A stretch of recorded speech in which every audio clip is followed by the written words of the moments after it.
Hello, आवाज येतोय? कोणी आलेच नाही अजून.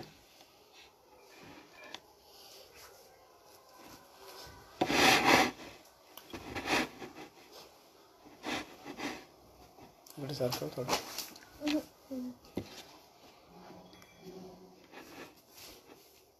हॅलो, आवाज येतोय का? आवाज येत असेल. हां, येतोय आवाज? हो. मी प्राध्यापक डॉक्टर दिलीप कसबे, कला व वाणिज्य महाविद्यालय चाकण, आज आपल्यासमोर येत आहे. उलगुलान साहित्यिक चळवळ यांच्या माध्यमातून आणि यांनी मला जी संधी दिली त्याबद्दल मी प्रथमतः या उलगुलान साहित्यिक चळवळीचे मुख्य संयोजक प्राध्यापक डॉक्टर डाखोरे सर यांचे आभार मानतो. आणि आपण सर्वांनी मला चांगल्या पद्धतीने लाईव्ह केलं आणि माझ्याशी संवाद साधण्यासाठी आपण उपस्थित राहिलात. या सर्वांचं मी आभार मानतो, धन्यवाद देतो. आणि माझा जो विषय आहे त्या विषयाला सुरुवात करतो. मी आज जो विषय मांडणार आहे तो विषय जो आहे तो आदिवासी लोककला, स्वरूप आणि सद्यस्थिती या विषयावर मी बोलणार आहे. या विषयाच्या संबंधातली मांडणी म्हणण्यापेक्षा मी संवाद साधण्याचा प्रयत्न करणार आहे. आणि संवाद हाच सर्वात महत्त्वाचा आहे असं मला वाटतं. माणसाचा विचार करताना माणसाने बुद्धीच्या जोरावर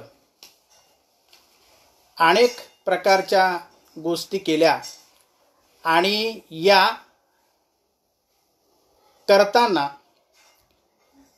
त्याने मानवी भावनेच्या आणि विचाराच्या सामर्थ्यावरती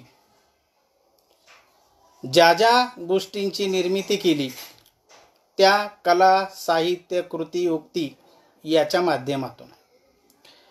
आणि हे व्यक्त करण्यासाठी त्यांनी विविध कलांची निर्मिती केली आणि त्या वेगवेगळ्या प्रकारच्या कला निर्माण झालेल्या आहेत. या कलांच्यामध्ये साहित्यकला आहे, चित्रकला आहे, पाककलांपासून तर अगदी लोककलांच्या संदर्भात आपल्याला या सगळ्या गोष्टींचा विचार करता येतो. याच्यामध्ये रागलोभ, द्वेषमत्सर, गरीब श्रीमंत, भावभावना, इच्छा आकांक्षा या सगळ्या गोष्टींचा त्याने या माध्यमातून आविष्कार केला आणि या सगळ्या कृती आणि उक्ती कलेच्या माध्यमातून सुरुवातीला कलेच्या माध्यमातून व्यक्त झाल्या आणि पुढे संघ निर्माण झाले अशा कलांचे. आणि अशा कलांचे संघ निर्माण झाल्याच्या नंतर मग त्या संघांमधून त्यांची वेगवेगळ्या प्रकारची वैशिष्ट्ये निर्माण झाली. सगळ्या लोककलांच्या प्रकाराच्या संदर्भात असं आपल्याला म्हणता येईल. तर यामध्ये आपल्याला मग सगळ्या जाती धर्माच्या ज्या कला आहेत यांचा विचार करावा लागतो. आणि त्यामध्ये मग सगळे फिरिस्ते, नंदीवाले, पोतराज, रायरन ह्या सगळ्यांच्या कला, त्याचबरोबर शूद्र लोकांच्या कला आणि आदिवासी लोकांच्या कला या सगळ्या कलांचा विचार आपल्याला या संदर्भात करावा लागतो. लोकसाहित्याच्या अनुषंगानं साहित्याच्या संदर्भात या कलांचा विचार प्रामुख्याने झालेला आहे. लोक हा एकत्र येतो आणि तो आपापल्या कला सादर करत असतो. लोक या प्रकाराची व्याख्या आणि लोक या प्रकाराचं विवेचन लोकसाहित्याच्या अनेक पुस्तकांमध्ये केलेलं आहे, हे आपल्याला माहिती आहे. या संबंधात आत्तापर्यंत ज्या ज्या वक्त्यांनी, व्याख्यात्यांनी, कार्यकर्त्यांनी, फील्ड वर्कर जे कोणी आहेत त्या सगळ्यांनी मांडणी केलेली आहे. त्या सगळ्या याच्यामध्ये मी फारसं जाणार नाही. पण लोकसाहित्य याचा विचार करताना त्याच्यामधला लोक हा सर्वात महत्त्वाचा असतो आणि म्हणून लोक हा विशिष्ट अशा प्रकारच्या संस्कृतीने बनलेला असतो. परंपरेने आलेले सांस्कृतिक वैशिष्ट्य त्याच्यामध्ये असतात आणि परंपरेने चालत आलेल्या सांस्कृतिक वैशिष्ट्याचं जीवन तो जगत असतो. ती संस्कृती त्याला जवळची असते आणि ती संस्कृती निसर्गाची संस्कृती आहे. मारिया लीच यांनी the standard dictionary of folklore, legends and mythology या ग्रंथामध्ये या व्याख्यांच्या संदर्भात परामर्श घेतलेला आहे. त्याचबरोबर इंग्रजी साहित्यिक ॲलन डंडेस याने द स्टडी ऑफ फोकलोर याच्यामध्ये या संबंधी व्याख्या मांडलेली आहे आणि त्याने असं म्हटलेलं आहे, 2 किंवा अधिक लोक एक किंवा अनेक अशा समान गोष्टींसाठी एकत्र येतो. वंश, परंपरागत, भाषा, व्यवसाय या सगळ्या गोष्टींनी एकत्र येतो आणि या वैशिष्ट्याची त्यांना जाण असते आणि त्या वैशिष्ट्याशी ते एकरूप झालेले असतात. अशा प्रकारचा वर्ग, अशा प्रकारचा समूह म्हणजे लोक आहे. एनसायक्लोपीडिया ब्रिटानिका या ग्रंथामध्ये त्याचं विवेचन आलेलं आहे आणि तिथे फोक लोअर किंवा फोक असं म्हटलेलं आहे. फोक अशा प्रकारचा शब्दप्रयोग वापरलेला आहे. त्याच्यानंतर इनसायक्लोपीडिया ब्रिटानिकाच्या नंतर सोशल सायन्समध्येही याच्या उत्पत्ती मांडलेल्या आहेत. त्या मी सांगणार नाही, आपल्या सगळ्यांना माहिती आहे. यामध्ये बरेच लोक या संदर्भात जाणकार आहेत असं मी समजतो आणि ते आहेतच, त्यात शंकाच नाही. कारण या पेजवरती येणारा कुठलाही माणूस हा या संबंधात थोडीशी जाण असणार आहे, याची मलाही जाण आहे. भारतीय महाराष्ट्र कोशामध्ये या संदर्भात जन, लोक, संघ, गण अशा प्रकारच्या विविध व्याख्या मांडलेल्या आहेत. त्याही मी विस्तारानं किंवा सविस्तरपणे इथे मांडणार नाही आहे. आणि अशा प्रकारचे समूह निर्माण होतात आणि ते समूह आपलं एक वेगळं वैशिष्ट्य निर्माण करतात आणि हे वेगळं वैशिष्ट्य निर्माण करण्यासाठी त्यांची एक वेगळ्या अशा प्रकारची संस्कृती असते. संस्कृती हाच या पाठीमागचा सगळ्यात महत्त्वाचा धागा आहे असं आपल्याला म्हणता येतं. लोकसाहित्याचा विचार करत असताना मौखिक आविष्कार, रूढी परंपरा, विधी समजुती आणि शेवटचा जो भाग आहे टप्पा पाडला जातो आणि तो शेवटचा टप्पा म्हणजे लोककला. अशा प्रकारचा हा चौथा टप्पा त्याच्यामध्ये आहे. या संदर्भात आपण पुढे जाणार आहे, विस्तारण काय मांडणी करणार नाही. पण लोकसाहित्याच्या संदर्भात लोकसंस्कृतीचा विचार केला जातो आणि म्हणून जगातल्या सगळ्या लोककला आणि लोकसाहित्याच्या संदर्भात विचार करत असताना मानववंशशास्त्रज्ञ, त्याचबरोबर मानसशास्त्रज्ञ आणि संस्कृतीचे अभ्यासक हे जगामध्ये लोकसाहित्य संमेलनाचे अध्यक्ष झालेले आहेत असं आपल्याला लक्षात येईल. संस्कृती याचा अर्थ असा आहे की संस्कृती म्हणजे विकृती होऊ नये यासाठी निर्माण झालेली संस्कृती आहे. लोकसाहित्याचे, आदिवासी लोकसाहित्याचे अभ्यासक डॉक्टर गोविंद गारे यांनी संस्कृतीच्या संदर्भात मांडणी करताना असं म्हटलेलं आहे की संस्कृती म्हणजे आपण ज्याची जोपासना केल्यामुळे छानदार आहे अशा प्रकारचं किंवा सुधारणेचा एक प्रकार, अशा पद्धतीची मांडणी गोविंद गारे यांनी केलेली आहे. भुजंग मेश्राम यांनीही संस्कृतीच्या संदर्भात आपलं म्हणणं मांडलेलं आहे आणि संस्कृती ही कशा प्रकारची आहे ही त्यांनीही मांडणी केलेली आहे असं आपल्याला लक्षात येतं.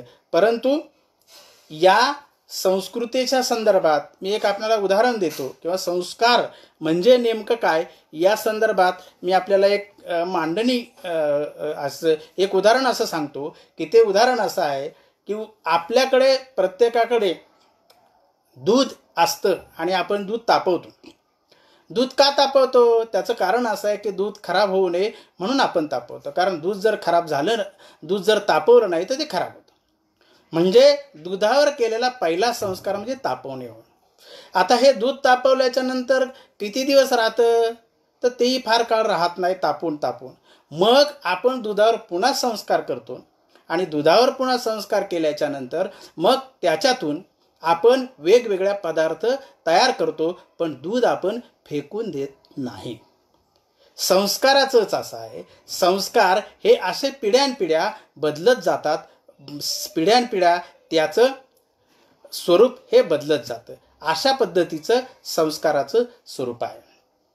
आणि म्हणून भुजंग मेश्रामांनी असं म्हटलेलं आहे की प्रत्येक संस्कृतीचा इतिहास हा येणाऱ्या पुढील काळात अनेक कारणांनी आवश्यक असतो आणि हा जो आवश्यक अशा प्रकारचा आहे संस्कृतीचा इतिहास, तो काही लोकांना समजलेला नसतो किंवा काही लोकांना माहीत नसतो. आणि हा माहीत नसलेला किंवा परिचित नसलेला इतिहास लोककथा, लोकपरंपरा, लोककला यांच्या माध्यमातून हा जतन केला जातो, असं या संदर्भात भुजंग मेश्राम यांनी म्हटलेलं आहे. त्याचबरोबर विल्यम नॉन्स मिल्टन यांनी आपल्या PhDच्या प्रबंधातही या संदर्भाची पुष्टी दिलेली आहे असं आपल्याला म्हणता येईल.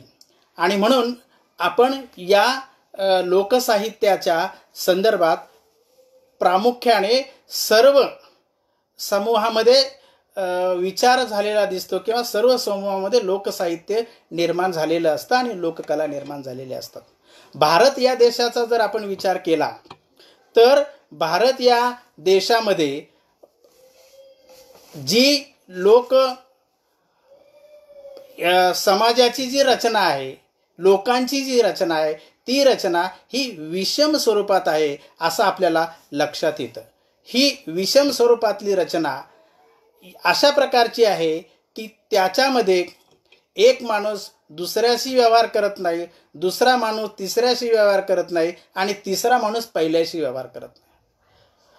भारताच्या बाहेर जर आपण या सगळ्या संस्कृतीचा, लोककलांचा आणि याचा विचार केला तर अशा पद्धतीची विषम व्यवस्था निदान रोटी बेटीच्या बाबतीत तरी आपल्याला पाहायला मिळत नाही असं आपल्याला लक्षात येते. अपवादात्मक काही गोष्टी आपण दुर्लक्षित करू शकतो, पण भारतामध्ये मात्र तसं नाही आहे. आणि याची उदाहरणंही आपल्याला परंपरेने अनेक ठिकाणी आलेली आपल्याला पाहायला मिळतात. आणि म्हणून भारित भूमीत राहणाऱ्या ज्या लोकांनी या आपल्या कला जपलेल्या आहेत त्या सगळ्या लोकांच्या संस्कृतीचं एक वेगळं वैशिष्ट्य आपल्याला पाहायला मिळतं आणि या वैशिष्ट्याने हा भारत देश नटलेला आहे.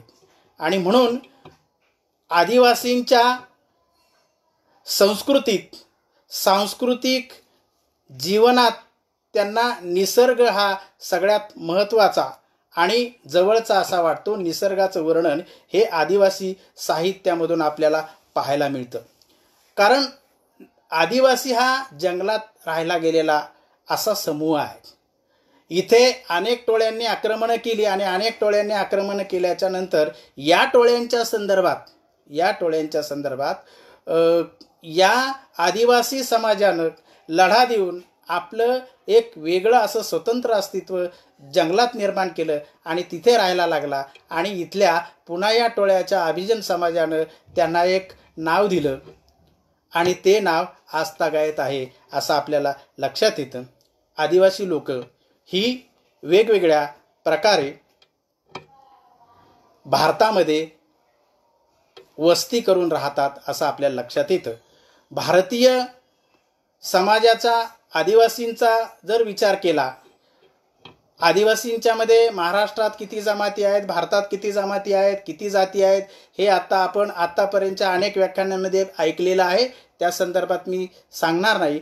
परंतु वेगवेगळ्या भागात ज्या काही आदिवासींच्या जाती असतात याच्या संदर्भात काही जातींचा मी आपणासमोर उल्लेख करतो. उदाहरणार्थ आसाम या राज्यामध्ये बोडो किंवा बोडो या प्रकारच्या आदिवासी राहतात किंवा त्याच्याबरोबर डेफला अशा प्रकारचे आदिवासी लोक हे आसाम या राज्यामध्ये राहतात.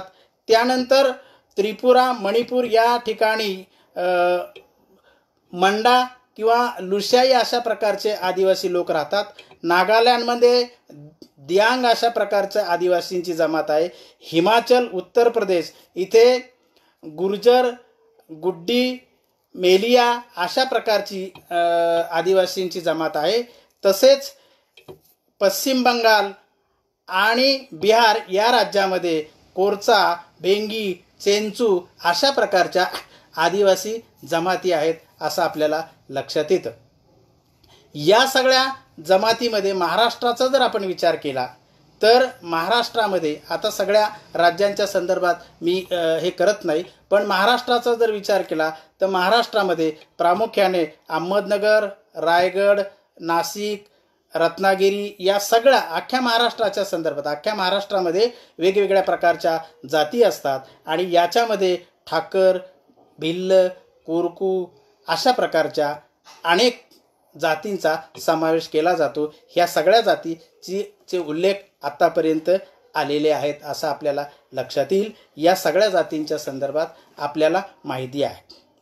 मी लोककलांच्या संदर्भात मांडणी करणार आहे आणि लोककलांच्या संदर्भात मांडणी करताना मी काही उदाहरणंही इथे देणार आहे. ती उदाहरणं अशा प्रकारची देणार आहे की आदिवासी लोक जे सादर करतात त्याची काही उदाहरणं मी फक्त देणार आहे. सगळीच उदाहरणं मला देता येणं शक्य नाही आहे, हे मी इथं नमूद करतो कारण सगळ्या शक्य. तर आदिवासी लोकगीतांच्या संदर्भात, कारण लोकगीतं हे सगळ्या लोककलांचा प्राण आहे आणि म्हणून आदिवासी लोकगीताच्या संदर्भात मी आपल्याला काही उदाहरणं देऊ इच्छितो. उदाहरणार्थ गोविंद गारेंच्या एका लेखामध्ये त्यांनी ही सगळी मांडणी केलेली आहे आणि गीतं दिलेली आहेत. या गीताच्या संदर्भात आदिवासी लोक पावसाळ्याच्या वेळेस काही लोकगीतं गातात आणि त्या लोकगीतामध्ये ते आपल्या परंपरागत असलेल्या देवांना ते वंदन करतात आणि म्हणून त्या गीतांमध्ये प्रामुख्याने ते जे सादर केलं जातं त्या गीतांची मी इथे काही हे करतो आहे आणि त्याच्यामध्ये जे आहे तर ते अशा प्रकारचं गीत आहे की गौरनाच जो आहे त्या ह्याच्यामध्ये नमन या प्रकारचं गीत आहे आणि या नमनाची थोडक्यात सादरीकरण मी आपल्यासमोर मांडतो आहे. कारण काय आहे, लोककलांचा विचार जर आपण केला तर लोककलांच्या संदर्भात सैद्धांतिक मांडणी आपण करू शकतो, गद्यात्मकही मांडणी करू शकतो, पण लोककला ह्या केवळ गद्यात्मक मांडणीच्या नसतात तर लोककला ह्या सादरीकरणातून येत असतात. हे आपल्याला नमूद करावं लागेल आणि सगळ्यात महत्त्वाची गोष्ट म्हणजे सादरीकरण हे लोककलांचं प्रमुख अंग आहे. नमन जे आहे त्या नमनाची मांडणी, नमन कसं आहे हे मी आपणासमोर सांगतो. ते म्हणजे असं उदाहरण, पहिलं नमीन नमू कोणाला र, पहिलं नमीन नमू कोणाला र, चंद्र सूर्याला नमीन, चंद्र सूर्याला, चंद्र सूर्याला नमीन, चंद्र सूर्याला, दुसरं नमन नमूर कोणाला, दुसरं नमल नमू कोणाला रे, दुसरं नमन नमू कोणाला रे, धरतरी मातेला नमीन, धरतरी मातेला, धरतरी मातेला नमीन, धरतरी मातेला, तिसरं नमन नमू कोणाला रे,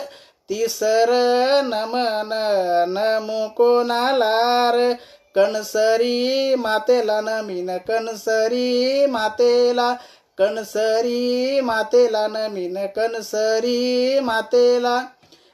याच्यामध्ये ताल ठेका लय या सगळ्या गोष्टींचा विचार आपल्याला येतो आणि सर्वात महत्त्वाची ही गोष्ट आहे की लय ताल ठेका या ज्याच्यामध्ये असतो ते आपल्याला हवावंसं वाटतं किंवा गोड वाटतं असं या लोकगीताच्या संदर्भात आहे.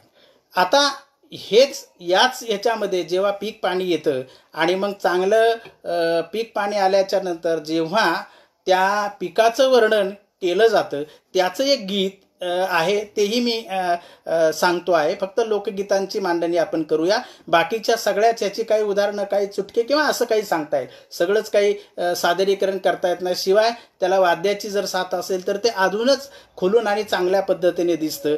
आणि त्याचं आहे की बाग लावल्याच्या नंतर त्या बागेच्या संदर्भात किंवा शेतीच्या संदर्भात काही लोकगीतं ही आदिवासींच्या मध्ये आपल्याला बघायला मिळतात. त्याच्यामध्ये दुसरं गीत असं आहे की नारळी बाग लाविला ये बंधावा नारळी बाग लाविला माझ्या बंधावा नारळी बाग लाविला अहो नारळी बाग लाविला माझ्या बंधावा नारळी बाग लाविला अरे नारळे बाग लाविला. ह्याच्यातली लय जी आहे ही लय आपल्याला लक्षात येईल. अरे नारळे बाग लाविला माझ्या बांधावा नारळी बाग लाविला माझ्या बांधावा नारळी बाग लाविला माझ्या बांधावा सोपरी बाग लाविला सोपरी बाग लाविला माझ्या बांधावा सोपरी बाग लाविला. अशा पद्धतीच्या एका अशा पद्धतीच्या एका पिकाचं ते वर्णन केलेलं असतं. आणि म्हणून ह्या गीतांना लोककलेमध्ये आणि आदिवासी जीवनामध्ये महत्त्वाचं स्थान आहे असं आपल्याला लक्षात येईल. आणि म्हणून या लोकगीताचं वर्णन हे आपल्याला करावं लागतं.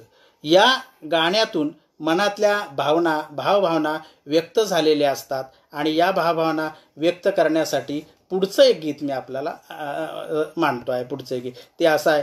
पाण्यातले बेडूक बाय क्या ग बोलत नाय पाण्यातले बेडूक बाय क्या ग बोलत नाय पाण्यातले बेडूक बाय क्या ग बोलत नाय पाण्यातले बेडूक बाय क्या ग बोलत नाय बोटीला जोडवी नाय मेला बघत नाय बोटीला जोडवी नाय मेला बघत नाय पाण्यातले बेडूक बाय क्या ग बोलत नाय पाण्यातले बेडूक बाय क्या ग बोलत नाय कमरेला साडी नाय तरी मेला बघत नाय कमरेला साडी नाय तरी मेला बघत नाय कमरेला साडी नाय तरी मेला बघत नाय. अशा पद्धतीचे अनेक पुढे वेगवेगळ्या पद्धतीने हे व्यक्त होत जातं आणि त्याच्यामधून मग गीतं ही फुलत जातात असं आपल्याला लक्षात येईल. या सगळ्या गीतांच्या नंतर आपण एका ह्याच्याकडे येतो आहे आणि ते म्हणजे विविध प्रकारचे नृत्य आणि गीत. आधी अनेक लोकांनी याच्यावर मांडणी केली आहे याची मला जाण आहे आणि म्हणून मी या पद्धतीने करतो आहे. काही उदाहरणं ही येऊ शकतात, अनावधानाने येऊ शकतात किंवा बोलण्याच्या ह्याच्यात येऊ शकतात, तीही मी मांडू शकतो.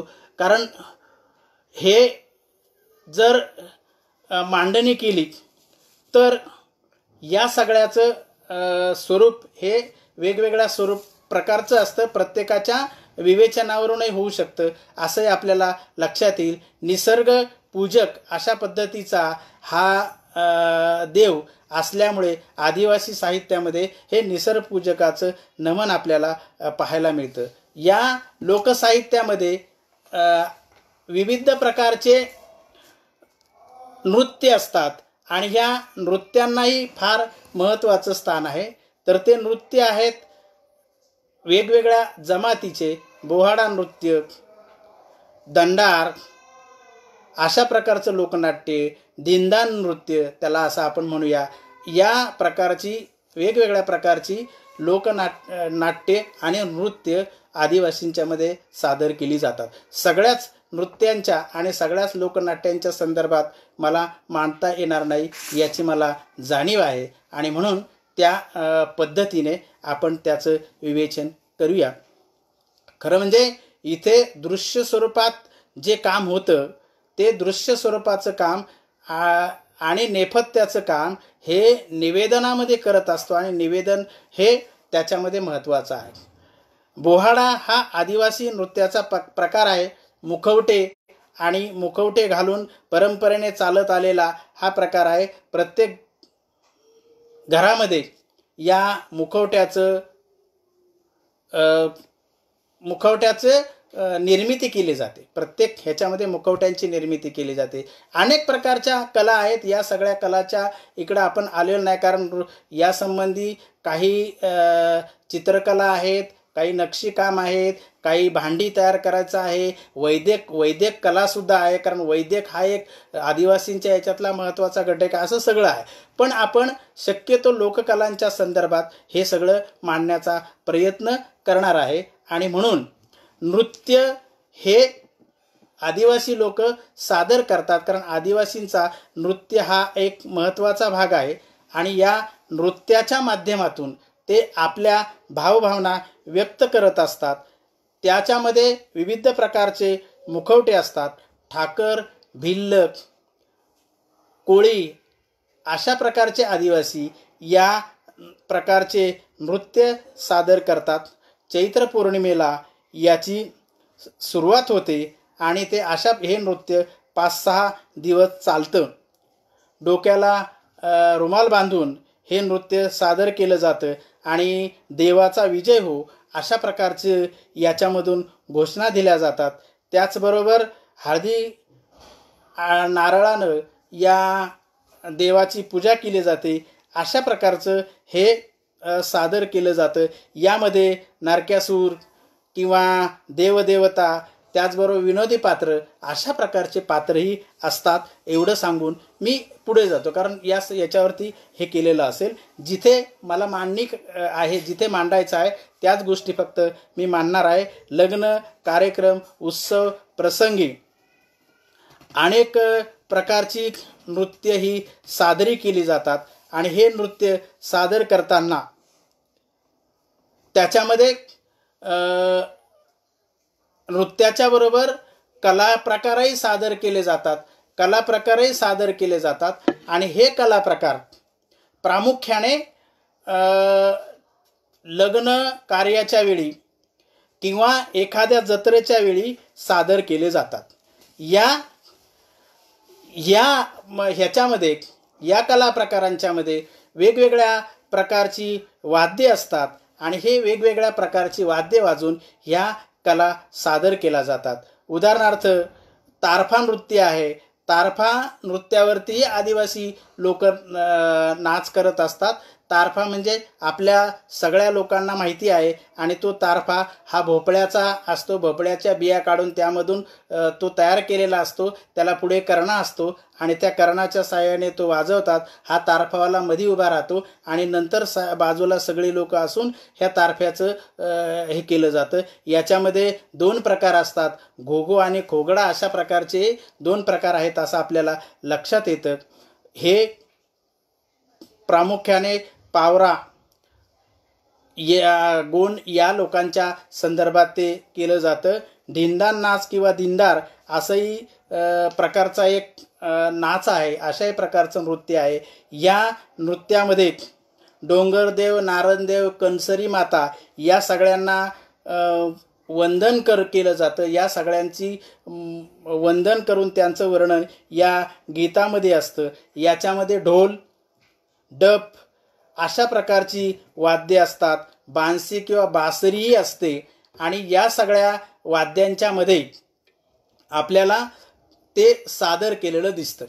आता हा इथला जो डप आहे, हा डप कशा प्रकारे तयार केला जातो हे फक्त मी आपल्याला इथे सांगतो आहे. फक्त मला जे माहिती आहे त्या पद्धतीने, की एक 5-6 फुटी फळी, तिचं साल बिल सगळं काढून त्याच्यावरती रेघा आणि ते असं डिझाईन करून ती उकिरड्यामध्ये पुरली जाते. आणि ही उकिरड्यामध्ये पुरल्याच्या नंतर मग ती 8-10 दिवस ठेवली जाते. ती 8-10 दिवस ठेवल्याच्या नंतर ती अशी गरम ह्याच्यामध्ये राहिल्यामुळे ती लवचिक बनते. म्हणून काही ठिकाणी जर एखाद्या लहान मुलाचं किंवा माणसांचं किंवा व्यक्तीचं जर काही अंग दुखत असेल किंवा काही प्रॉब्लेम्स असेल तर गळ्यापर्यंत पुरून ठेवण्याची काही ठिकाणी प्रथा आहे. असं त्याचं स्वरूप. आणि मग ती लवचिक व्हायला लागते. आणि लवचिक झाल्याच्या नंतर मग ती चाकाच्या आकाराला गुंडाळून मग ती गोल केली जाते. तिचं सांधेजोड केले जातात. सांधेजोड याचा अर्थ असा आहे की 2 टोकं एकत्र करून जॉईंट करणे याला सांधेजोड असं म्हटलं जातं. आणि हा सांधेजोड हा प्रकार करून त्याचा गोल अशा प्रकारचा आकार करून डब तयार केला जातो. हा डब तयार केल्याच्या नंतर मग बोकडाचं कातड जे असतं, कारण आदिवासी लोक हे उत्सवात सणात या बोकडाचं मटण करतात. बोकड कापले जातात आणि त्याचं कातडं जे असतं ते कातडं अशा तीक्ष्ण हत्याराने, प्रामुख्याने आपण त्याला वस्तारा असंही म्हणू शकतो, अशा तीक्ष्ण हत्याराने ते केस काढले जातात. आणि ते केस काढल्याच्या नंतर मग ते कातडं असं चकाचक चांगलं होतं. अशा प्रकारचं कातडं हे त्या गोल केलेल्या फळीला चिकटवलं जातं. आता हे गोल केलेल्या फळीला जे चिकटवलं जातं हे कातडं, ते कातडं चिकटवण्याची काही एक पद्धत आहे. आणि ही पद्धत आदिवासींनी विकसित केलेली पद्धत आहे. विशेष म्हणजे आदिवासीच्या प्रत्येक व्यक्तीला ही वाद्ये तयार करता येतात आणि ही वाद्ये वाजवता येतात असं आपल्याला म्हणता येईल. याच्यामध्ये हे जे वाद्य आहे हे तयार करताना याच्यात झाडांचा पाला, साल एकत्र केली जाते. झाडांचा पाला आणि साल एकत्र करून त्याच्यामध्ये ती उकळवली जाते. त्यात परत बांगड्या यांचा तुकडा, काचेचे तुकडे अशा प्रकारचं टाकून त्याचा अर्क तयार केला जातो, गेन तयार केला जातो. आणि हा तयार केल्याच्या नंतर मग त्याच्यामधून जो घट्ट अशा प्रकारचा गेन तयार होतो तो त्या कातड्याला कडेला सगळ्या बाजूने लावला जातो. आणि कडेला सगळ्या बाजूने लावल्याच्या नंतर हा अर्क मग ते कातडं या गोल कड्याला चिकटवतात. ती चिकटवताना ते अशा पद्धतीने चिकटवलं जातं की त्याच्यामध्ये कुठेही घडी पडता कामा नये. कारण घडी का पडता कामा नये त्याचं कारण असं असतं, कोणत्याही वाद्याचा जर आपण विचार केला तर कोणत्याही कातड्याला जर घडी पडली तर ते वाद्य लवकर फुटतं. आणि म्हणून घडी होऊ दिली जात नाही किंवा घडी होणार नाही याची काळजी घेतली जाते. आणि नंतर ते सगळं दोराने बांधून एक 10-15 दिवस ठेवल्याच्या नंतर ते घट्ट होतं आणि अशा प्रकारचा हा डब तयार केला जातो. हे तयार करण्याचं आहे. ढोलकीच्या बाबतीत सुद्धा किंवा ढोलाच्या बाबतीत सुद्धा असंच आहे. जो ढोल असतो त्या ढोलाचं जे मेन असतं तेही अशाच पद्धतीने तयार केलं जातं. ढोलाचं मेन हे देवळामध्ये जो दिवा लावलेला असतो या दिव्याचं मेन म्हणजे या दिव्याचं जे काळं तेल आहे या दिव्याचं ते काळं तेल काढलं जातं. आणि ह्या दिव्याचं काळं तेल काढल्याच्या नंतर त्या काळ्या तेलामध्ये मग त्याच्यामध्ये जे काही दगड किंवा मातीचं जे काही थोडं असेल ते बाजूला काढलं जातं. कारण ते खरडून काढतात. एक देवळी असते याच्यामध्ये, त्या देवळीत दिवा ठेवला जातो आणि तो दिवा ठेवल्याच्या नंतर मग त्या दिव्याचं जे तेल गळतं ते खाली त्या देवळीच्या खाली येत असतं, ते भिंतीला येतं. अशा पद्धतीचा ते तेलाचा थर साचतो आणि तो तेलाचा थर साचलेला ह्याच्या नारळाच्या नरोटीने तो घासून ते सगळं तेल काढलं जातं. आणि ते तेल काढल्याच्या नंतर त्याचाही अशा पद्धतीचा काळा गोल तयार होतो. या गोलामध्ये परत काय केलं जातं तर एरंड्या मिक्स केल्या जातात आणि ह्या एरंड्या मिक्स करून हे एकजीव केलं जातं. एवढं एकजीव केलं जातं की हे एकजीव केलेलं जे मिश्रण आहे ते असं ओढल्याच्या नंतर ते तुटणार नाही, अशी त्याची सरळ दोरी तयार होईल, असा ताण पडेल अशा पद्धतीचं ते जेव्हा होईल तेव्हा ते एकजीव होतं. आणि असं हे एकजीव झालेलं जे आहे मेण, त्याला मेण असं म्हणायचं, ते काळं मेण आतमधून लावलं जातं. आणि हे लावल्याच्या नंतर त्याच्यावरती गौरीची राख टाकली जाते. गौरीची राख, त्याच्यावर गौरीची राख टाकली जाते. आणि ही गौरीची राख टाकल्याच्या नंतर मग त्या गौरीच्या राखेवरून ते असं पुसून घेतली जाते आणि त्याला थोडंसं हाताने दाबून ते सारख्या आकाराचं केलं जातं. आणि अशा पद्धतीचं मेण कितीही जोरात तुम्ही ढोल वाजवला तरी त्याचं मेण हे पडत नाही. आत्ताच्या कालखंडात हे याचं सगळं स्वरूप बदललेलं आहे असं आपल्याला लक्षात येईल. आणि म्हणून या स्वरूपाचा विचार हा पुढच्या काळात व्हायला लागला. त्याच्यामध्ये मग रेडीमेड मेण आले वगैरे. आता कातड्याच्या संदर्भात सुद्धा आपल्याला असं म्हणता येईल की कातडी सुद्धा अशीच आहे की नंतर कातड्याचं या प्रकारचं कातड जाऊन मशीनचं कातडं, मशीनमधून तयार होणारं कातडं आलं आणि या मशीनच्या कातड्याला प्रेसचं कातडं अशा प्रकारची एक संकल्पना किंवा एक नाव दिलेलं होतं. तेही कातडं नंतर बंद झालं आणि नंतर फायबरचं आलं. हा एक भाग आहे, हा वेगळा भाग. त्या संदर्भात आपल्याला विचार करताना मग तो आधुनिकतेकडे यायला लागतो की आधुनिक बदल काय झाले, सद्यस्थितीत बदल. तर सद्यस्थितीत आत्ता जी कातडी मिळतात ती जी आहे ती फायबरची असतात आणि फायबरच्या कातड्याचा आवाज आणि बोकडाच्या कातड्याचा आवाज हा वेगळ्या प्रकारचा असतो. याच्यामध्ये घोरपडीच्या कातड्याचा सुद्धा वापर होतो छोटी छोटी वाद्य तयार करण्यासाठी, असं ही आपल्याला म्हणता येईल. घोरपडीच्या कातड्याचाही वापर त्या संदर्भात आपल्याला करता येऊ शकतो.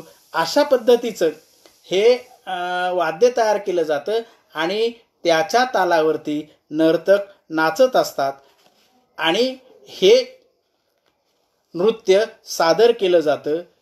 अशा प्रकारचं हे नृत्य आहे. मग बाकीचे लोक कोणी काठ्या घेऊन इकडे तिकडे फिरत असतात, काठ्या घेऊन नाच करतात. त्याचबरोबर लग्नाच्या वेळेस हे कार्यक्रम असताना नवरा नवरीला घेऊन वगैरे नाचतात. अशा पद्धतीची हे आहे. दंडाराचं एक सांगायचं जर झालं तर दंडारामध्ये नमनाच्या बरोबरच गद्य आणि पद्य अशा प्रकारचे संवाद सुद्धा असतात. उदाहरणार्थ एक संवादाचं उदाहरण मी आपल्याला सांगतो की महाराज असे म्हणतात की प्रधानजी मी किती वेळच्या हाका मारतोय, तुम्ही कुठे गेला होता? तेव्हा प्रधानजी उत्तर म्हणतो, जी महाराज काय म्हणता, कशासाठी बोलवलं? अरे म्हणले प्रधानजी मी तुला एवढ्या वेळा हाका मारत होतो, तू कुठे गेला होता? जाणार कुठे? काय आठवड्याच्या बाजारला गेला होता का? तेव्हा ते काय म्हणाले, प्रधानजी असं म्हणाला, राजेसाहेब अहो आठवड्याच्या बाजारला जाणार कसा मी? मागच्याच आठवड्याला नाही का तुम्ही सगळ्या वाण्याच्या दुकानातला साखऱ्या न पैसे देता विकत घेतलाय आणि मग आठवड्याचा बाजार तेव्हापासून भरलाच नाही. तेव्हा महाराज काय म्हणतात, अहो प्रधानजी मग राज्याचा कारभार करायचा असेल तर चहा प्यायला लागतोच ना. अशा प्रकारची मिस्किल विनोदाचं वर्णन हे गद्यात्मक ह्याच्यामध्ये येत असतं असं आपल्याला सांगता येईल. असे अनेक उदाहरणं आहेत, अनेक आहेत. सद्यस्थितीचे काही विनोद असतात आणि सद्यस्थितीच्या विनोदाची मांडणी त्याच्यामध्ये केली जाते. त्याचबरोबर बोहाडा हाही आहे. बोहाड्याच्या संदर्भातही मागच्या वेळेस मांडणी केलेली आहे, काही मागे लोकांनी केली असं मला माहिती मिळाली आहे. तर त्या संदर्भातही बोहाडा हा एक असतो, त्याच्यामध्ये मुखवटे आणि ते सगळं असतात आणि त्या संदर्भात ते सादरीकरण केलं जातं. पण मी या भागाकडे वळणार आहे, ज्या भागाकडे येणार आहे ते म्हणजे लोककलांच्या सादरीकरणामध्ये ज्या सादरीकरणाच्या तमाशा, खडीगंमत आणि विविध प्रकारच्या ज्या कला आहेत या कलांच्या संदर्भात मी आपणाला काही सांगणार आहे. त्याचबरोबर त्यामध्ये सोंगी आणि या संदर्भात काही मांडणी झालेली आहे, त्याच्यामुळे सोंगी आणि सोंगाड्याच्या संदर्भात मी इथे काही बोलणार नाही, ते पुन्हा पुन्हा त्याची पुनरावृत्ती करणार नाही. पण तमाशा या प्रकाराच्या संदर्भात मात्र थोडीशी मांडणी करेल. वेगवेगळ्या प्रकारची वाद्य ही आदिवासींच्या मध्ये असतात. या सगळ्या वाद्यांचं जे आहे ते प्रत्येक ह्याच्यामध्ये ते मांडलं जातं. प्रत्येक कार्यक्रमाच्या संदर्भातले वेगवेगळ्या प्रकारची वाद्य असतात, तेही आपल्याला ते मी सांगणार नाही. आणि त्याच्यामध्ये बासरी आहे, त्याच्यानंतर ढोल आहे, तारपा आहे, सनई आहे, या सगळ्या गोष्टी आहेत. आत्ता त्या प्रकारची नाही, पण माझ्याकडं दुसरी एक होती, ती मी आता ठेवलेली आहे. आत्ता मला इथं बसल्यानंतर ती बाजूला राहून गेली आणि त्याच्यामुळे ती काही इथं दाखवता येणं शक्य होणार नाही. पण त्या अशा प्रकारच्या ज्या आहेत त्याला असे 4, 5, 6 होल असतात. त्या 6 होलाच्या बाजूने ते वाजवली जाते आणि बहुधा आदिवासींच्या ह्याच्यामध्ये पहिल्या किंवा दुसऱ्या बोटानेच ते सुरू करतात. तिसऱ्या आणि चौथं हे शास्त्रीय संगीताच्या माध्यमातून सुरू करत असतात. आता पुन्हा इथं असं आहे की शास्त्रीय संगीत जे आहे ते शास्त्रीय संगीत हे आदिवासींच्या लोककलेतूनच निर्माण झालेलं आहे असं आपल्याला म्हणता येतं. त्याचं कारण असं आहे की शास्त्रीय संगीतातला संगीत दर्पण नावाचा जो ग्रंथ आहे, या संगीत दर्पण नावाच्या ग्रंथामध्ये एक माहिती मांडणी अशी केलेली आहे की शास्त्रीय संगीत हे लोककलेच्या संगीतातून विकसित झालेलं आहे, असं त्या शास्त्रीय संगीताच्या साहित्य दर्पण या पुस्तकामध्ये मांडणी केलेली आहे. आणि मग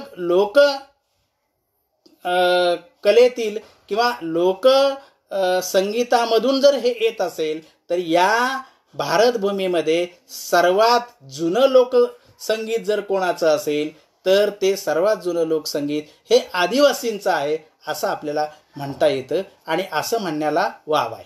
आणि म्हणून लोकसाहित्यातून शास्त्रीय संगीताची निर्मिती झाली आणि लोकसाहित्यातून शास्त्रीय संगीताची जर निर्मिती झाली असेल तर त्याचं श्रेय आदिवासी लोकसाहित्याला जातं असं आपल्याला म्हणता येईल. आणि म्हणून मग आपण या लोकसंगीताच्या आणि लोककलेच्या संदर्भात विचार करत असताना आदिवासींच्या लोककलेचं महत्त्व किती आहे हे आपल्याला लक्षात येईल. खरं म्हणजे सगळ्याच लोककलांची जननी हे आदिवासी लोकसाहित्य आहे असं आपल्याला म्हणता येईल. कारण आदिवासी लोकसाहित्य हे जिवंत असलेलं साहित्य आहे असं आपल्याला म्हणता येतं. मी या सगळ्या प्रकारांचा चर्चा करताना या तमाशा या आदिवासींच्या कला प्रकाराकडे जाणार आहे. आणि तमाशा हा प्रकार वेगवेगळ्या भागामध्ये वेगवेगळ्या प्रकारे केला जातो. हाच प्रकार बाहेरच्या राज्यामध्ये वेगळ्या नावाने प्रचलित आहे हे आपल्याला सांगता येईल. वेगळ्या नावाने तो प्रचलित आहे आणि वेगळ्या नावाने प्रचलित असल्यामुळे त्याचं स्वरूप हे त्या स्वरूपाचं आहे, आपल्या इथल्या ह्याचं स्वरूपाचं नाही. प्रामुख्याने लग्न समारंभ सण उत्सवाच्या वेळी या प्रकारचे हे कार्यक्रम सादर होतात. विदर्भातही होतात, पश्चिम महाराष्ट्रातही होतात आणि अन्य महाराष्ट्रातही ते सादर होतात. तमाशाचे जे काही प्रकार आहेत ते आपल्याला माहीत असावं म्हणून मी फक्त सांगतो. तमाशाच्या प्रकारामध्ये प्रामुख्याने पश्चिम महाराष्ट्राचा जो तमाशा आहे तो सगळ्यांना माहिती आहे, तो सगळ्यांनी बघितलेला आहे, बहुधा सगळ्या लोकांनी पाहिला असेल, त्याच्याबद्दल मी बोलणार नाही. त्याच्यानंतर दुसरा एक जो प्रकार आहे तो म्हणजे खानदेशी अशा प्रकारचा तमाशा आहे. तोही एका वेगळ्या प्रकारचा आहे, त्याच्यावरही आपण इथे बोलणार नाही कारण आपला त्या प्रकारचा तमाशा अशा प्रकारचा विषय नाही. पण काही गोष्टींमध्ये साम्य थोड्याशा प्रमाणात असतं, तेवढं मात्र आपल्याला जाणवेल. परंतु या सगळ्यावरती आपण काही बोलणार नाही कारण हा प्रत्येक प्रकार हा एक स्वतंत्र अशा प्रकारचा विषय आहे आणि तो बोलण्याचा विषय आहे. इथे आदिवासींच्या मध्ये ठाकर समाजामध्ये तमाशा हा प्रकार सादर केला जातो. ठाकर समाजामध्ये इरोळा नाच अशा प्रकारचा नाचही लग्न समारंभाच्या वेळेस केला जातो. हे मांडव डाळे जेव्हा आणतात त्यावेळेस हा सगळ्या प्रकारचा नाच केला जातो. शिवाय त्याचबरोबर टिपरी नाचही केला जातो. हे अशा प्रकारचे नाच आहेत. हे सगळ्यांकडे आपल्याला नाही जायचं, कारण ते सगळ्यांना माहिती आहे. या तमाशा हा प्रकार खूप कमी लोकांना माहीत असतो आणि आता सध्या तो फारसा एवढा प्रचलित नाही आहे. त्याचे अनेक कारणं आहेत. त्याच्या आपण नंतर त्या संबंधात वेगळ्या पद्धतीने मांडणी करता येऊ शकते. पण तमाशा हा जो प्रकार आहे, हा प्रकार हा महाराष्ट्रात सर्व ठिकाणी आहे आणि सर्व प्रकारच्या समाजामध्ये आहे. तो कोणाकडून कोणत्या पद्धतीने कशा पद्धतीने गेला हा संशोधनाचा विषय आहे. पण तो जो झालेला आहे, तर या संदर्भात आपण फक्त बघणार आहे. ठाकरी तमाशामध्ये इतर तमाशातले जे घटक असतात तशाही प्रकारचे घटक असतात. म्हणजे उदाहरणार्थ गण, गवळण, रंगबाजी ही असतेच असते. पण याचबरोबर चवली पावली हा एक वेगळा असा भाग त्याच्यामध्ये आहे. तसंच खानदेशामध्ये काही असा वेगळ्या प्रकारचे घटक आहे. याच्यामध्ये गण हा जो सादर केला जातो, आपल्या सगळ्यांना माहिती आहे की आदिवासींच्या मध्ये शंकर त्याचबरोबर गणपती याची पूजा केली जाते. खरंच गणपतीची पूजा करावी की नाही हा परत वेगळा प्रश्न आहे. त्याच्यावर काय मी इथे मांडणी करणार नाही. तो कसा आला, कोणाचा प्रभाव पडला, कोणत्या संस्कृतीतून आला, हे काय आपल्याला इथे मांडायचं नाही, कारण तो मांडण्याचा एक वेगळा भाग आहे.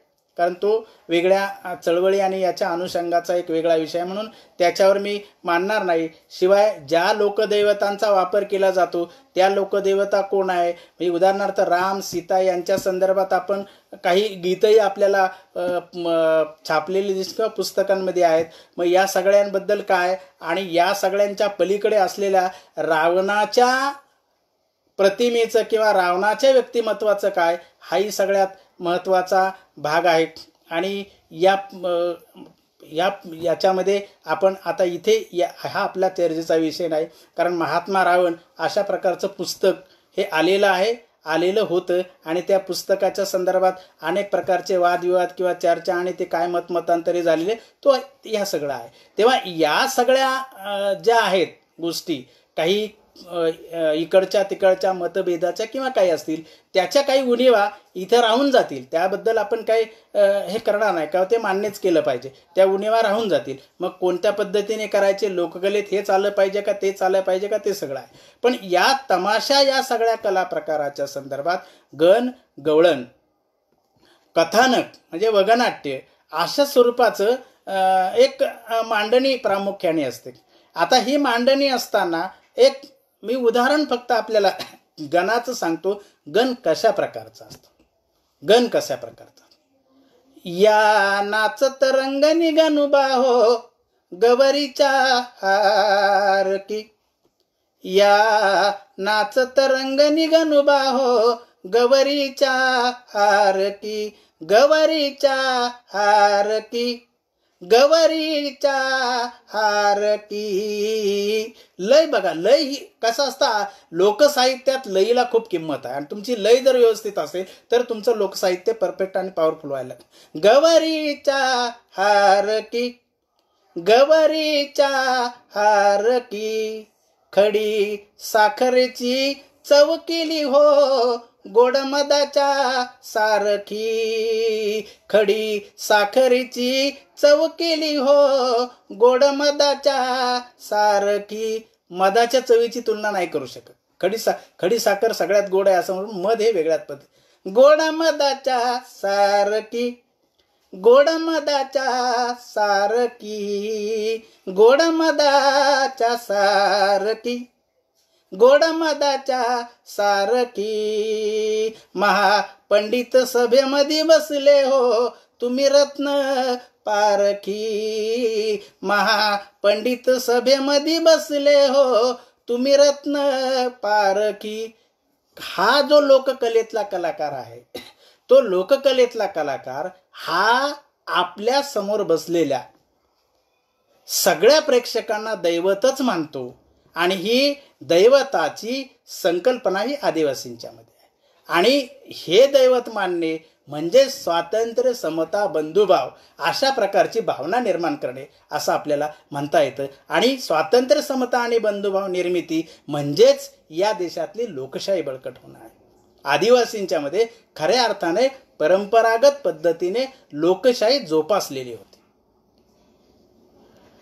समोर बसलेला जो प्रेक्षक आहे, समोर बसलेला जो श्रोता आहे, तो माझ्याही पेक्षा विद्वान आहे आणि मी जे बोलतो आहे, मी काय आहे, माझ्यातल्या रत्नाची तो पारख करणार आहे. अशी मांडणी ही या गणामध्ये आहे. आणि म्हणून गण हा या सगळ्या म्हणजे गण कुठल्याही प्रकारचं तुम्ही हे करायचं असेल तर गण असतो. त्या गणाला दुसरा शब्द नमन हा आहे.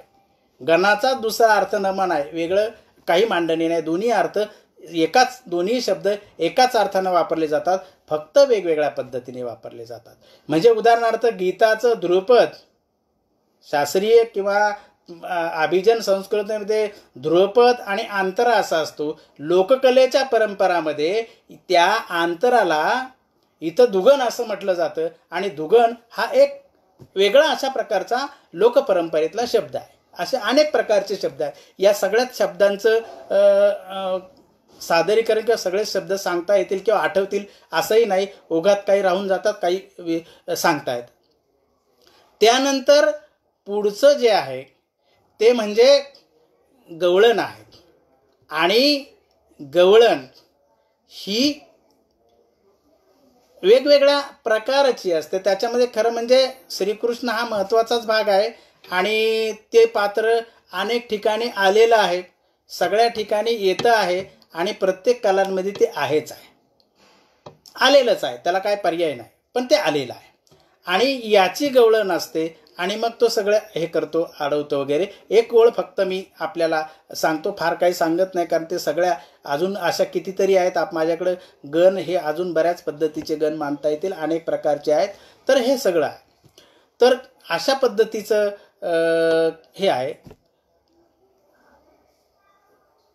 तू गोकुळचा वनमाळी ग, सोड शंका मनाची खुळी, अशा पद्धतीचा आहे तो, त्याचा जन्म आणि ते सगळं.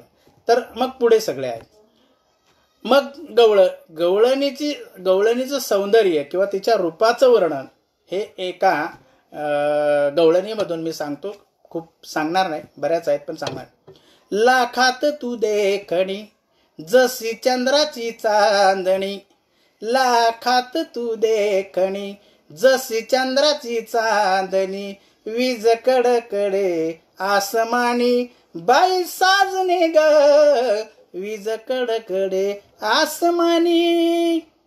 दिले तुला रूपडे ग, दिले त्या ग ब्रह्म्यानी, चंद्र सूर्य थिजले आज दोन्ही, इतकं सौंदर्य आहे. आणि खरं म्हणजे निसर्गाचं सौंदर्य. आणि निसर्गाच्या सौंदर्यामध्ये लोकपरंपरेमध्ये निर्मिती असलेल्या या शब्दाचं सौंदर्य, याची मांडणी याच्यामध्ये केलेली आहे असं आपल्याला म्हणता येऊ शकतं. अशा प्रकारचं हा लोकसाहित्याचा प्रकार आहे असं आपल्याला म्हणता येईल. त्याच्यामध्ये एक चौली पावलीचा एक प्रकार आहे.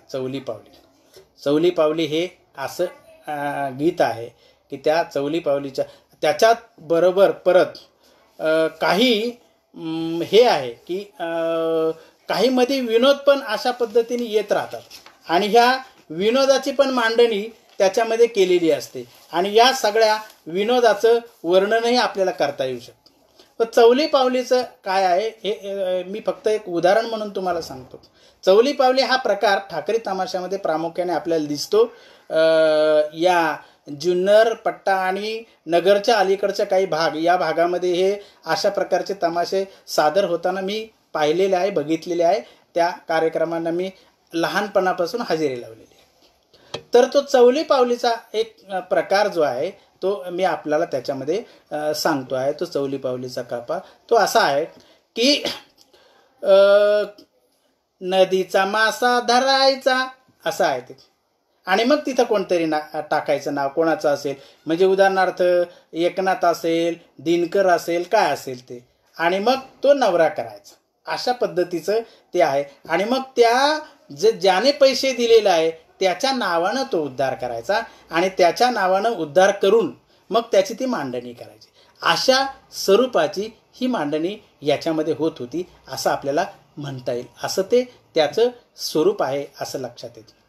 आणि मग त्या चौली मग मधी जे बतावणी मांडणी इथं आहे, इथे अनेक प्रकारचे काही चुटकुलेही सांगितले जात असे.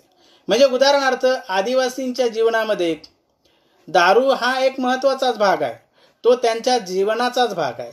पण कधीकधी काही अशी माणसं असतात की त्याच्या आहारी गेलेली असतात, आहारी गेलेली माणसं असतात.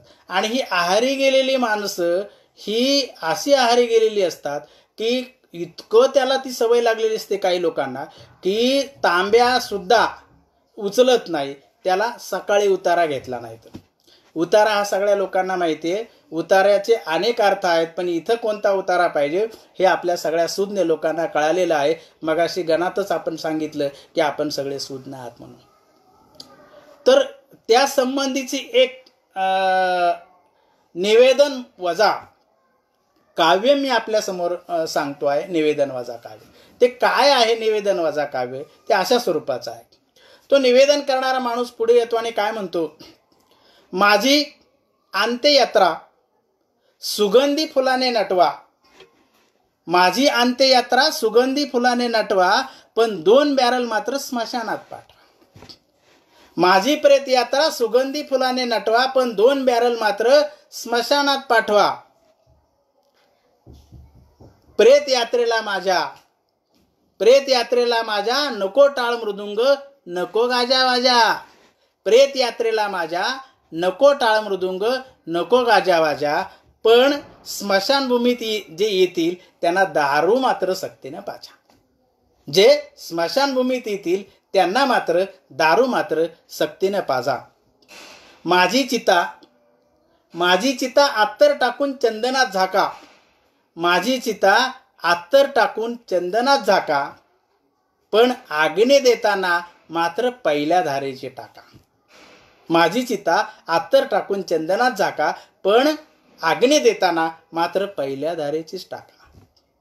आणि शेवटी तो असा म्हणतो, कुणी रडावं बरं का, अहो कुणी रडावं असा माझा मुळी नागर राहील, कुणी रडावं असा माझा मुळी नागर राहील, पण स्मशानभूमीत आलेल्या प्रत्येकाला झिंगलेला पाहिल, तेव्हाच माझा आत्मा शांत होईल, तेव्हाच माझा आत्मा शांत होईल. निसर्गाच्या सानिध्यात राहिलेल्या आदिवासींच्या जीवनामध्ये सौंदर्य हा एक महत्त्वाचा भाग आहे. या सौंदर्याच्या म्हणजे इकडे खेड तालुक्यामध्ये एक जाधव लोकनाट्य तमाशा मंडळ आहे. हे जाधव लोकनाट्य तमाशा मंडळ तसं मोठं लोकनाट्य तमाशा मंडळ आहे. या लोकनाट्य तमाशा मंडळातले हे सादर होणारे हे नमुने मी आपणा समोर मांडली आहे, सांगितलेले आहे.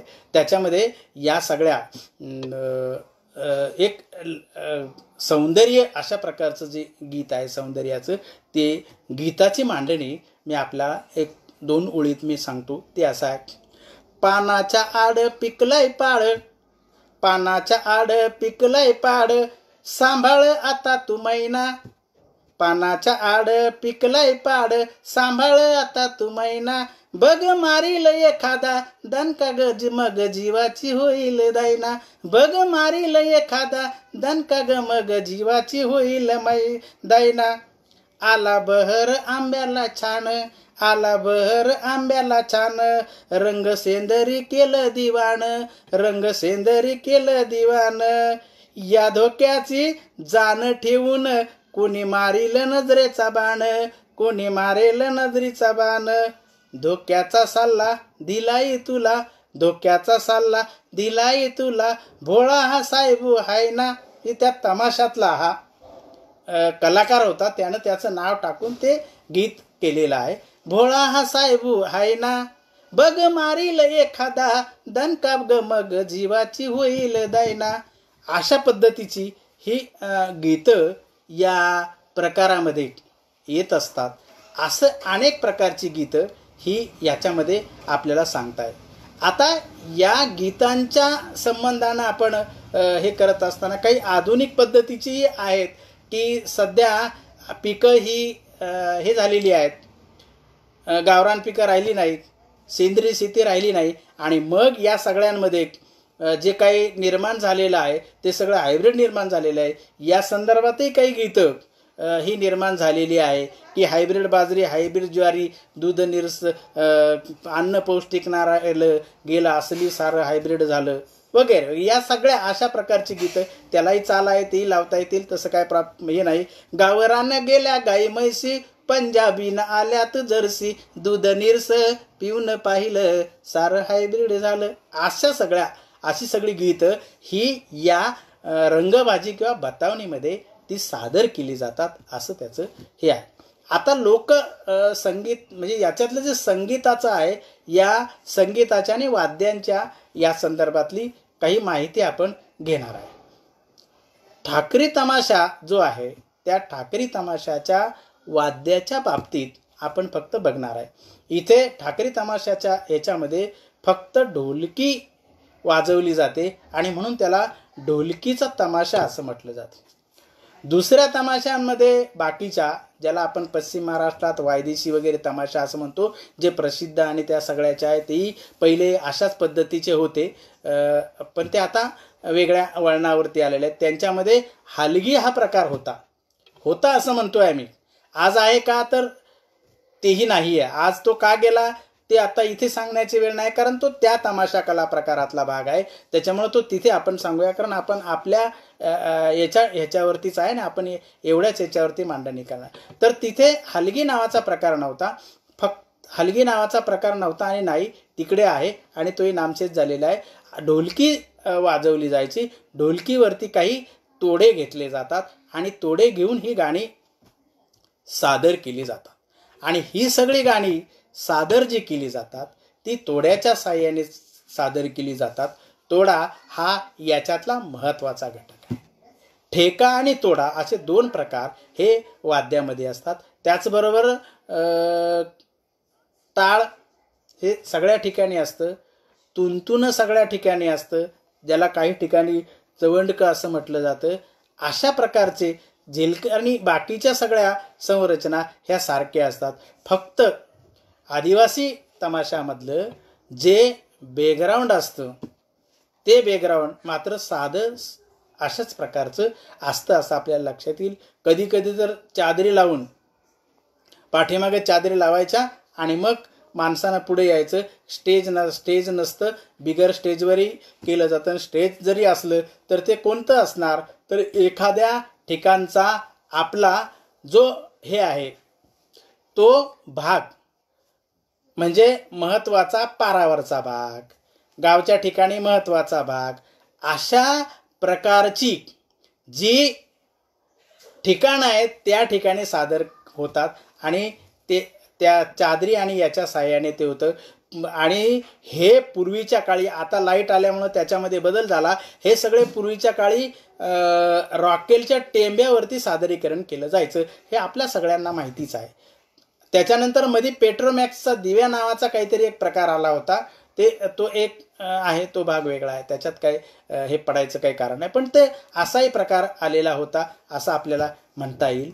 तर अशा पद्धतीचं हे कला सादर केल्या जातात आणि ह्या कलांचं स्वरूप आपल्याला सांगता येऊ शकतं.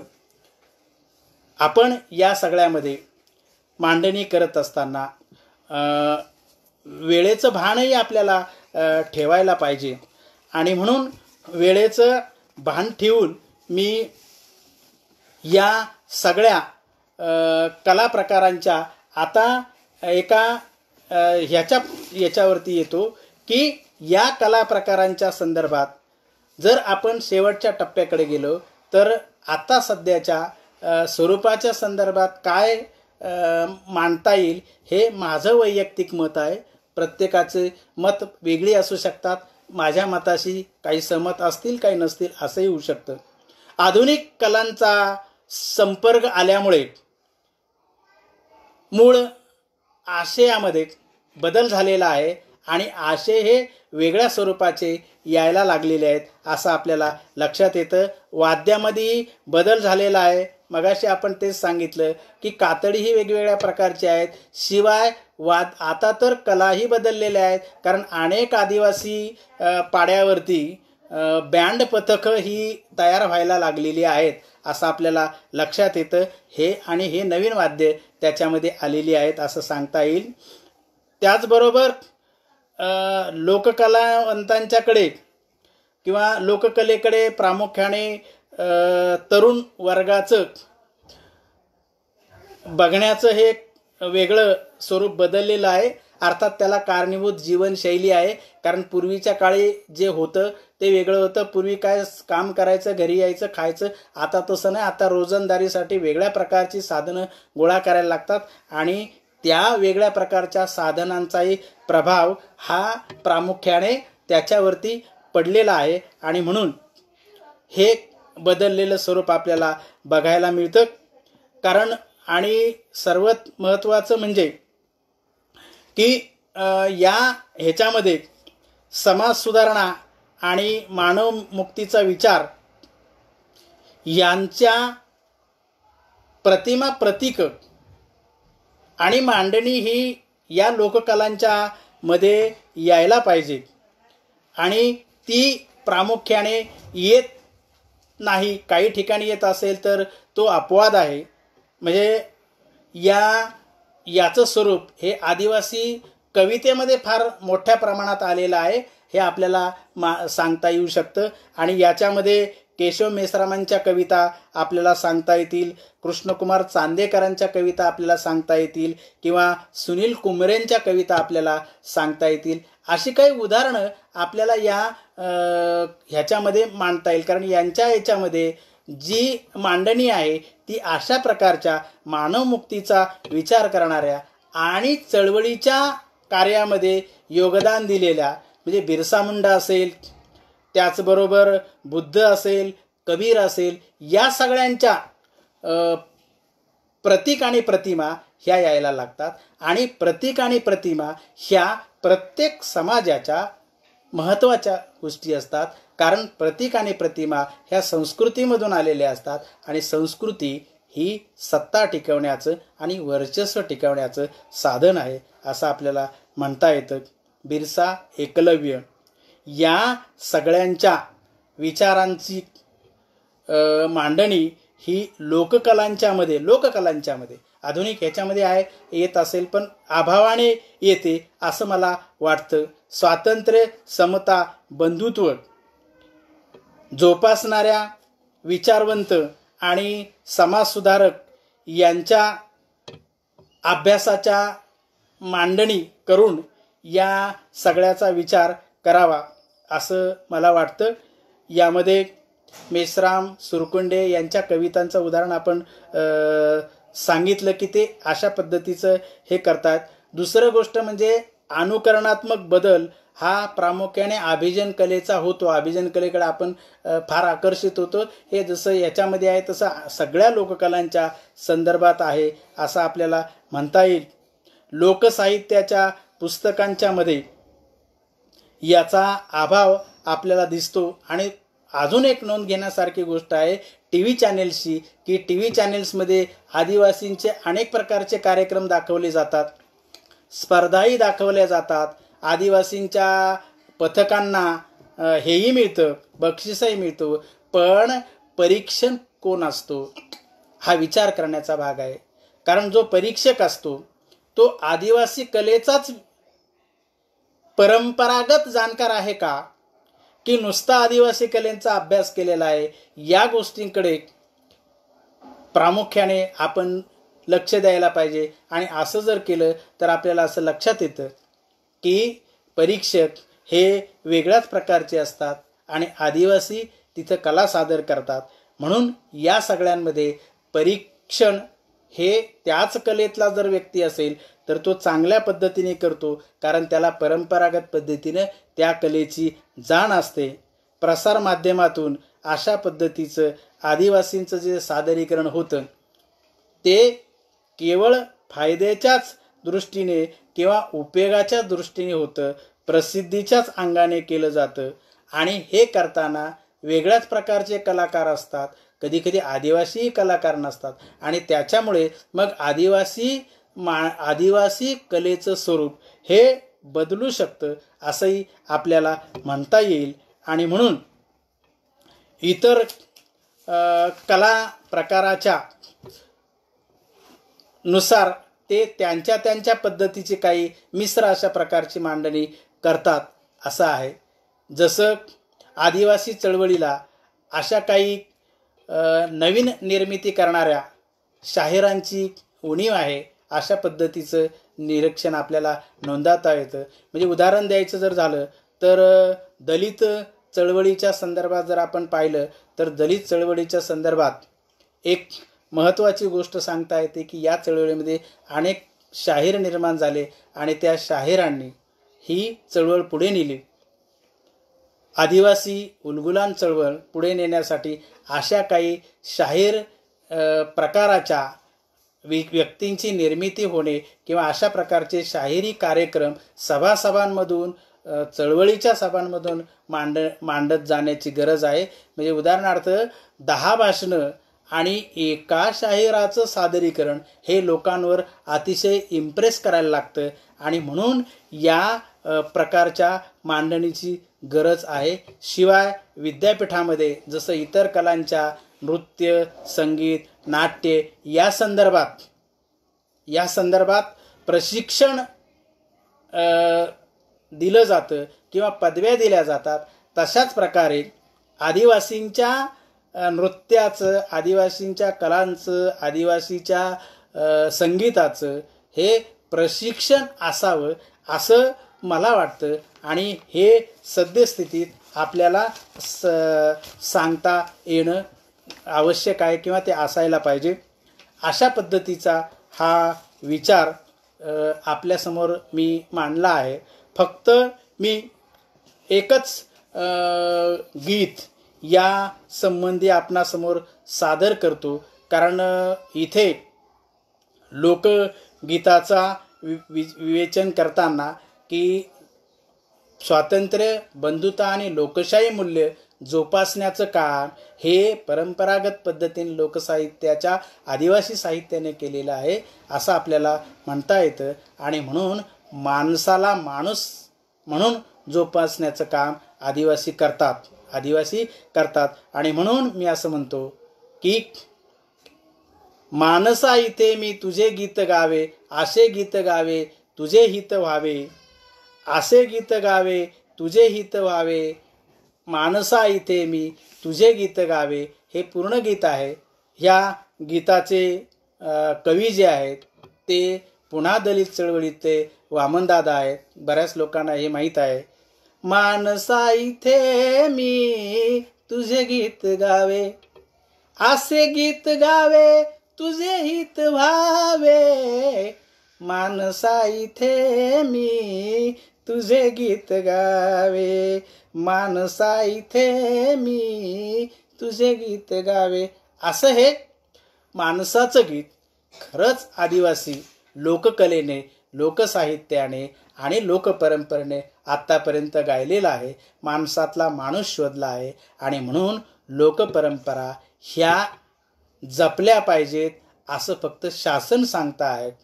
पण जपणाऱ्या कलाकारांना शासनानं उतरत्या काळात मानधन देण्याची व्यवस्था जर केली तर ते लोकसाहित्याच्या, लोकपरंपरेच्या आणि लोककला समृद्धीच्या दृष्टीने एक महत्त्वाचं पाऊल असेल असं मला वाटतं. लोकसाहित्याच्या म्हणजे आदिवासी कलांच्या संदर्भात आता अभिजन कलांचा प्रभाव होऊन काही ऑर्केस्ट्रा आणि अशा स्वरूपाची किंवा ऑर्गनही त्याच्यात आलेला आहे. आधी तर पेटीसुद्धा नव्हती आदिवासी कलांच्यामध्ये, कारण कुठेच आपल्याला तसं दिसत नाही. पण नंतरच्या काळात पीटी आले, पीटीच्या काळात आता हे सगळं जाऊन ऑर्गन, कॅशिओ या सगळ्या प्रकारचे सगळे आलेले आहे, डोली बाजा वगैरे वगैरे हे सगळं आलेलं आहे. हे सगळं आपल्या लोकांना, सुज्ञ लोकांना माहिती आहे, आपण समोर सगळे बघत आहात.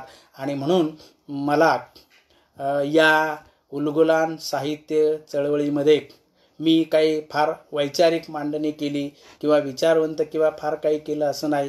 फक्त मी हलकं फुलकं मांडता आपणाला फक्त अंतर्मुख करण्याचा प्रयत्न केलेला आहे, एवढंच मी आपल्यासमोर नमूद करतो. आणि मला इथे पहिल्यांदा या क्षेत्रामध्ये कारण मी या क्षेत्रातला नवीन माणूस आहे, मी अशा लाईव्ह कधी काही आलेलो नाही. आणि म्हणून मी माझ्या सकाळच्या ह्याच्यामध्ये सुद्धा तेच सांगितलं की मी जरी प्राध्यापक माणूस असलो, जरी डॉक्टर असलो, जरी PhDची पदवी संपादन केलेली असती आणि माझ्याकडे जरी लोक PhD करत असले, तरी मी आजही तळागाळातल्या भटक्या आणि फिरणाऱ्या लोकांच्या मध्येच असतो. आणि म्हणून मी सामान्य माणूस आहे, मी सामान्यापेक्षा वेगळा नाही.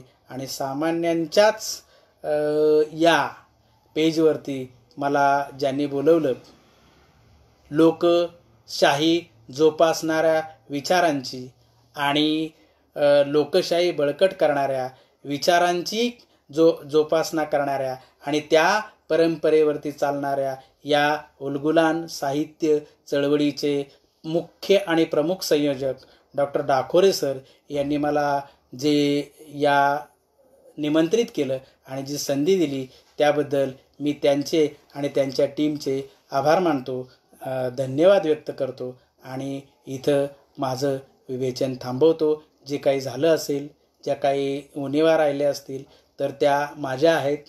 आणि जे काही चांगलं असेल ते तुम्ही सगळ्यांनी ऐकून घेतलं आणि त्यातल्या त्यात एवढा वेळ मला सहन केलं, खरं म्हणजे एवढा वेळ मला सहन केलं, याबद्दल मी सर्वांचे शतशः आभार मानतो आणि इथे थांबतो. धन्यवाद.